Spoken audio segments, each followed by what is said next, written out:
What's up, guys? This is Ryan Oakes, and I'm hanging out with Rob on Front Row Live.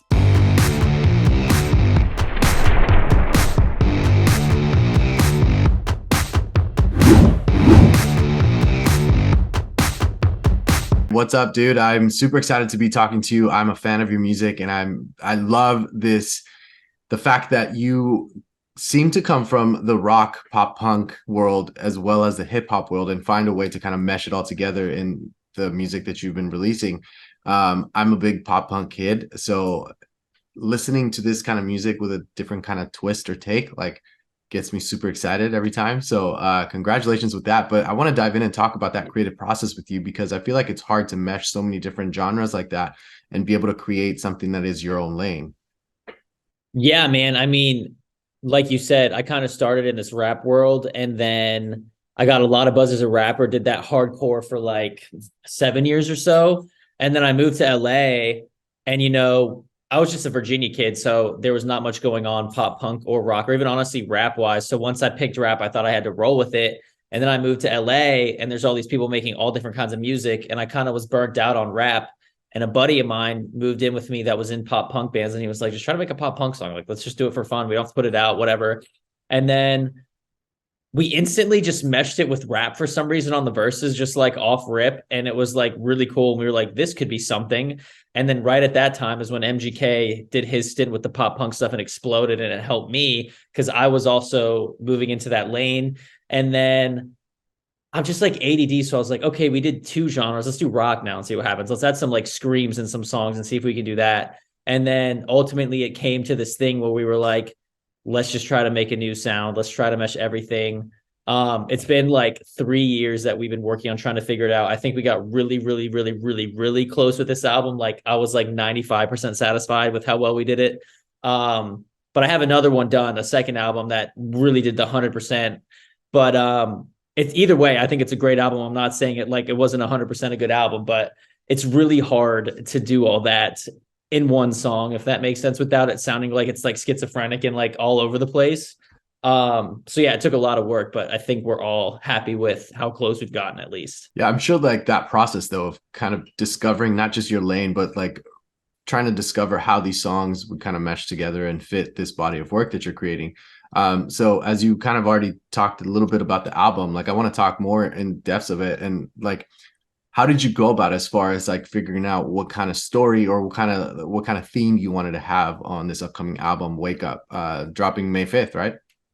Actually, funnily enough, we just pushed it back a week, so May 12th. But May it's 12th. for All good right. reason. It's because we got a feature in last minute that we wanted to put out as a single first. So May 5th, that song will come out. And then the 12th, the album comes out. But really, the theme was, I mean, I had been this independent artist for like 10 years, and I was passing all these people I saw like signing these crazy record deals, and I didn't have one. And it just kind of felt like the music industry was the only thing sleeping on me at this point. Like, right, like no labels were even hitting me up. I didn't have management. I had no booking agents, and I had like 1.5 million monthly listeners on Spotify. And I was like, something is not crossing over here. But then I had a really big viral moment on TikTok last year, and I got all the labels hitting me up. And then it all kind of started coming together, and I signed with this independent label called Position. I really wouldn't trust any majors just because I'm like that paranoid artist that's like terrified of getting shelved. But the Wake Up theme was more so just like a letter to the music industry of like it's time for you to start paying attention. Like I'm passing every single artist you signed. Like I did this with just one person. Imagine what happens if I get a whole team behind me, you know? And also just the fact that I was really frustrated with just like music in general, especially with the TikTok stuff. Like it's been great to help me grow, but it seems like a lot of people are just trying to make these terrible viral songs that's just like saturating the music industry with really bad music. And so we were like, there's no point in doing anything like that because we all think it sucks. So let's just go try to make a new sound. And that comes in with the sound blending stuff we've been doing. So it's kind of just like a mix of all that stuff of just like, hey, we're doing something new that probably most people can't figure out. It took us years to figure this out, as well as like, hey, you should probably start paying attention when an artist that has no label is passing all these artists with huge record labels. So it's time to start paying attention, basically.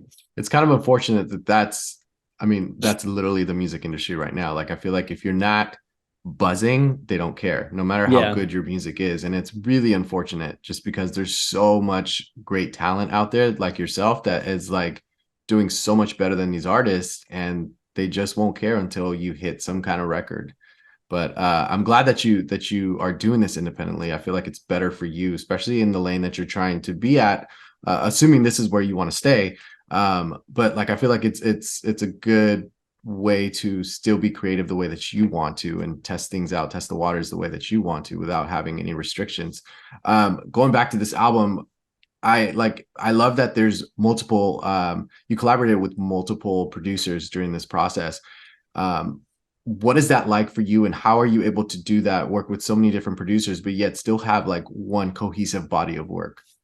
That's just like a shout out to my friends. Like my producers are all my best friends at this point, and they've all been kind of building with me for a couple of years, and they all, I guess, like, so I would, some of them, I had them all in the same room with each other, right? So they could all just kind of like get a feel for it. And we all kind of wrote songs together and like just started catching vibes like the first part of the album. And then once we were like, okay, we're really getting close with the sound blend, I let everyone kind of like split off so that it would all sound different in their way, because all my friends are like super talented in that aspect where they're all just, I think the four producers that worked on this album are the most versatile up and coming producers right now, and they just so happen to be my friends, so I'm like in a really good position. So once they kind of get it, like I just kind of trust them to add their own flavors to it, so everything sounds different but cohesive, if that makes sense. A lot of them come from rock and pop punk backgrounds. Jaden and Zach did, and then my other two come from huge hip hop backgrounds, so like win-win everywhere. Like everyone has experience in all kinds of stuff. So like if it's more rap heavy, like my buddies Curtis and Maddie would take care of that. But if we were going to go with like a pop punk and rock hook, Zach and Jaden would take care of it. And if we wanted to combine it all, we'd all be in the same room together. You know what I mean? So it's really cool that everyone gets along, and it's really convenient for me that they're my very good friends. So I'm in a very good position. You have all the ingredients right in front of you. That's amazing. Yeah. When it comes to the songwriting, how do you go about it as far as the songwriting, just because you have so many different influences? So do you come in with like a hip hop verse? Do you do freestyles? Or do you come in with some kind of like pop punk or like rockish kind of melody? Like, what is that writing process for you, especially for this record? It was hard. Like a lot of artists, I don't know if a lot of people know this, but like you'll go into like a studio session and you'll bring a couple songs to reference. Like, I like how this sounds, or like, I like the tempo of this or whatever. And for this stuff, we like couldn't really find those, you know what I mean? Cause it's like pulling from everything. I think the closest we got was like that Jay-Z Linkin Park album from way back then. We kept referencing that because we were like, this is Jay-Z is sick as hell at rapping. Linkin Park screaming and singing, like it's everything. And it's really crazy how if like that dropped with my album would be like, oh, this is still the same thing. Like they were way ahead of their time in that aspect, I think. But um, yeah, I mean, some songs I actually came in like the intro song Wake Up. I just was like super bored one day and I had no beats and I just wrote it all a cappella. And then I brought it to my buddy Zach and I was like, hey, just put me in. I'm going to record this a cappella and then you're going to build a beat around it. And it sounds super sick. So like some songs we did that. My song White Flag with Magnolia Park, that wasn't even going to make the album, which is insane. It was a completely different beat at first and like super pop punky throughout the whole thing. And we were like, this didn't really blend everything the way we were going for. And then we scrapped everything except the chorus and remade like Kanye type beat on the verses. And then I rapped, and then I got Magnolia Park to rap. And I don't think they've ever rapped. And that was like super sick moment. So, I mean, everyone, I guess, was a little bit different. Like some songs we were going to cut and reproduce, then they ended up making it. Some songs that I didn't think were going to make it got mixed and sounded better than other songs that got mixed. So they ended up making it. Like it was kind of all over the place in a sense, I guess, but it somehow came together. I love that you got Magnolia Park to rap for the first time. I mean, if it happens on their next record or next release, I think I know where the credit belongs. Yeah, don't quote me. I don't think I've ever, because I listen to them. They're like one of my favorite bands. So, and I've Yeah, never heard them neither rap. have Don't I. quote me, but I think I might have pulled it off. Yeah. Nice. With these collaborations, I love that you have like a diversity of collaborators as well. Like, what was it about these artists that you felt were the perfect match for this record? One big one for me was like to kind of get people out of their comfort zones, right? So like the Magnolia Park thing's a good example. This band Loveless, that's obviously mega up and coming right now. Um, I was just like, hey man, like this sounds kind of crazy, but like I have a rap rock song. Like would you want to make something a little more edgy and just kind of see what happens? And he was like, he didn't even like think about it. He was like, yes, like that sounds weird. Let's do that. Let's see what happens. And then just like good stuff happens when I guess you're willing to take risks. So that turned out really well. And also like, I'm just a big fan of just like working with people I like. And like a lot of the other artists were like friends of mine. So like Echo, for example, on the song Ruined, he's just been a friend of mine for years and we've been long overdue to make songs, and we made that song and a few more. There's this girl, Aviva, who is really on the alt side, and I wanted to get someone from there, and she absolutely killed it. That too. That song Next Friday will be with. And then the coolest story, I think, feature wise on that album was my manager was in Nashville. He lives there, and he was just at this like showcase, and this girl was singing this really, really good song. And she was like not known. No one really knew who she was. And she was super small. And he sent me it. And he was like, we need to remake this girl's song and like help her blow up. Like she's really special. And she agreed to let us do it. And so that's how the song Spaceship was made. She already had a song called Spaceship, and she was nice enough to like let us strip the whole beat, rebuild our beat around it, let me rap on the verses, like move some bridges around and stuff like that. And it's such a good song, and I was really stoked on that. And she's killing it now. Like she's actually started to blow up since we started working on it, which we all could have guessed. But that I think the coolest story would be that one from the album for sure. That's dope. You're also doing A&R.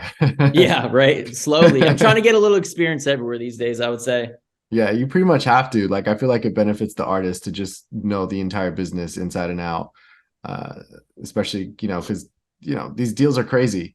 These deals are crazy. Going back to Abigail, I love this collaboration that the two of you have. And one of the things that I love about it is that when I first listened to the song, I kid you not, I was like, this is so nostalgic. Like if you would have told me that this was released back in the 2000s when like pop punk and that kind of era was like the biggest thing out there, like I would have felt like it came out from that era. Yeah. But that the fact that she had already written this song and you put in your own verses on it, like how different was, or how was that process? Like, did you guys come together in the studio together, or did you just do this separately?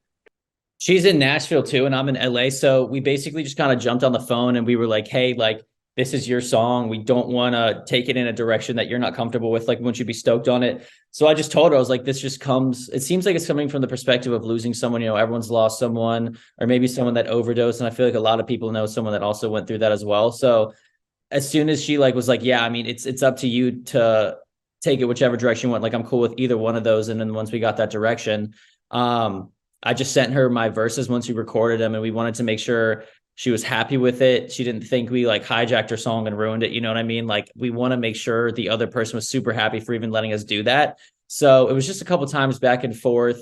And then I ended up coincidentally being in Nashville for a couple days, and we shot a music video, and it was cool. It's not so often that you get to work with new people or artists from across the states or whatever, like, and be able to also include them in a music video. What was that process like? And do you guys feel like the chemistry was just instant between the two of you? Yeah, I mean, it definitely was. And I think the biggest part was like, so yeah, we did sign a deal, but it was with an independent like label situation. So we are technically still independent, but like kind of not, you know what I mean? But the biggest thing for us was like, I had been this independent champion for so long that like so many artists like really looked up to, that we were like, if we're going to go and really do this industry side of stuff, a big piece of what we're doing should also be to shine light on people who probably deserve it and aren't getting heard. So I think with every album moving forward, there's going to be something like that. Not to say that Abigail needs it anymore because she is exploding right now, but our goal is to definitely find people like that for like future projects and help shine a light on someone that just is like absolutely killing it. That was basically where I was a year ago, where I was like the Wake Up album concept, like wake up and pay attention. So it just kind of helps keep stuff exciting. Like I really get a lot of satisfaction through like helping people. So definitely plan to keep doing that for the future. Talk to me a little bit about Ground Zero. That's the song that you're talking about for Friday. Yeah. So what is, I mean, why did you feel like it was important to have this artist on there? And what is this song like? What was the creative process for the track? It's really funny. It was another one that like I was kind of iffy on making the album until we dove in on it more. And then it ends up being like the lead single. And it's just like really funny how that works. But I don't even remember who brought it up. It might have also been my management because I think he's friends with her. But I was like, the second verse, I just felt like it needed like a really good female vocal on it. And I was like, I don't know if it's a rapper, I don't know if it's a singer. And then I come across Aviva, and it was just like, that is definitely it. Like and she's a lot bigger than me on Spotify, YouTube, everywhere. So we were like, but will she be down is the problem. And then the other cool part about all the artists I worked with was they were like, we don't care about numbers. Like, this is a really good song. We want to get on it. And she was super about it. And she did. And she's like super stoked on it. And she's also in the video that we got done for it that'll come out next week. So, yeah, all these artists were just really cool and like super down for the cause. And it's like obviously super appreciated on my end because people don't have to do that. So yeah, definitely a really good experience working with her. How do you feel that this experience with the collaborations and this album has helped you basically like become a better songwriter, just because there's so many different genres that you kind of tackled artist wise in the features? I mean, yeah, just getting around the obstacles of that was a challenge in itself, which obviously, I mean, everyone grew from that. And then I'm this weird guy that's like, I want to be known for my music. Yeah. But I also want people to be like, that guy can write. Like, he's a really good writer. So I've always just been pushing myself on that end anyway. And it just kind of feels like with every album, you get better.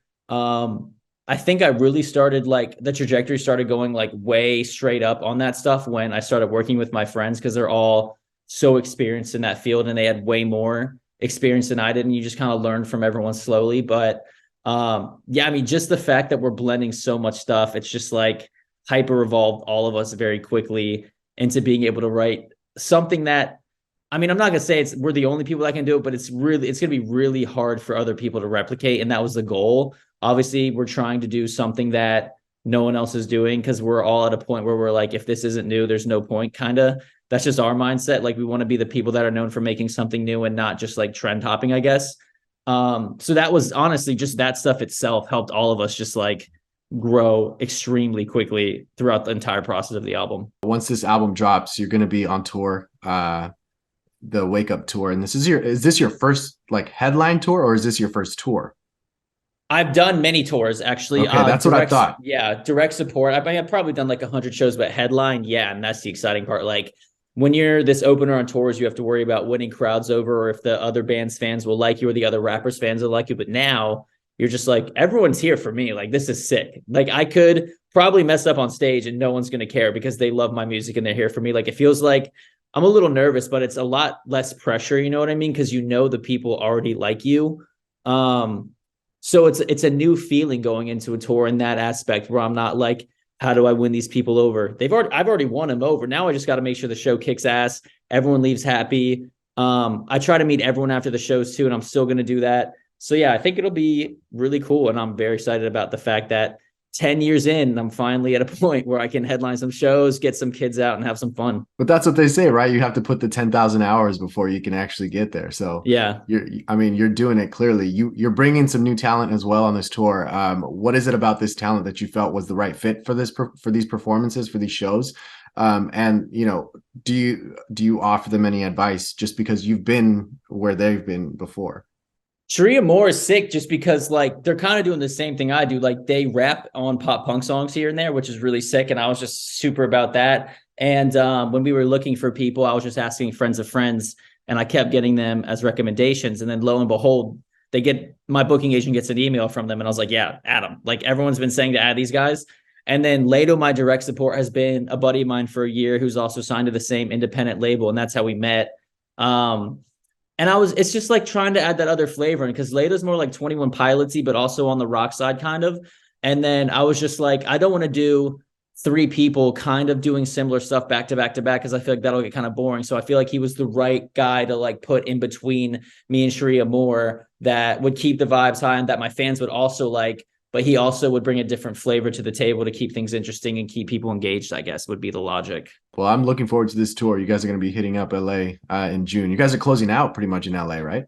Yeah, that show's going to clear sell out, and I'm very excited for that. It's going to be a good way to end tour, so it'll be cool. Awesome, man. Well, Ryan, thank you so much for taking the time to talk to me. Congratulations with this debut album. And I'm looking forward to reuniting with you sometime soon. So thank you again, and best of luck, dude. Thank you, man. I appreciate it. Have a good one.